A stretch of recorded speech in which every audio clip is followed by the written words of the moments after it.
Which of the following colligative property can provide molar mass of protein or polymers with great precision? तो जैसे एक चीज़ शायद ध्यान होगा, क्लास में मैंने डिस्कस भी किया है इस चीज़ को। जब हम लोग relative lowering of vapour pressure निकालते हैं या फिर हम लोग elevation in freezing point, elevation in boiling point निकालते हैं, तो उस केस में जो अपना वैल्यूज़ होता है वो काफ़ी छोटा निकल के आता है, काफ़ी स्मॉल होता है।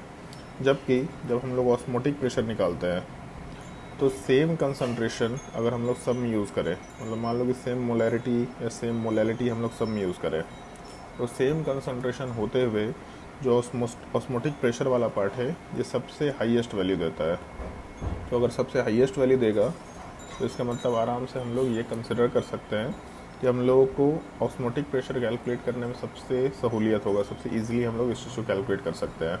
तो अगर ऑस्मोटिक प्रेशर को सबसे इजीली कैलकुलेट कर सकते हैं, सबसे हाईएस्ट वैल्यू के लिए कैलकुलेट कर सकते हैं, तो ये कैलकुलेशन खुद से करके देखना भी। अगर मोलैलिटी सेम है तब उस केस में सेम मोलैलिटी के लिए सबसे हाईएस्ट मैग्नीट्यूड ऑस्मोटिक प्रेशर में निकल के आएगा। तो अगर सबसे हाईएस्ट मैग्नीट्यूड ऑस्मोटिक प्रेशर में निकल के आएगा, इसका मतलब हम लोग यहाँ पे कैलकुलेशन ज़्यादा इजीली कर पाएंगे, ज़्यादा प्रिसाइजली कर पाएंगे। तो इस केस में हम लोगों का जो ऑस्मोटिक प्रेशर है ये मोलर मास वाले पार्ट को कैलकुलेट करने का सबसे बेस्ट पॉसिबल मेथड कंसिडर किया जाता है। ऑप्शन डी कंसिडर कर सकते हैं इस क्वेश्चन वाले पार्ट में।